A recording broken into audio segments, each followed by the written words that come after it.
My grandmother grew up in the slums of Prohibition-era Chicago.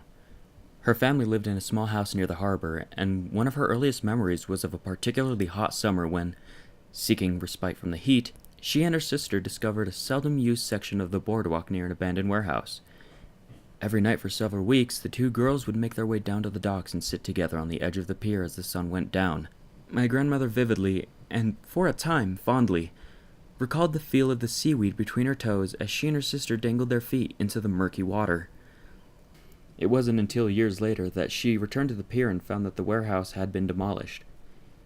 Curious, she made an inquiry with the Department of Planning and Development. Apparently, the warehouse had been owned for a time by the mob, who was using it as a base of operations for a local prostitution racket. It had only been uncovered when an associate began disposing of rival hookers by fitting them with concrete shoes and dumping them into the harbor.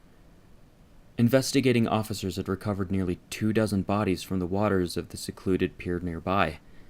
How had the bodies been discovered?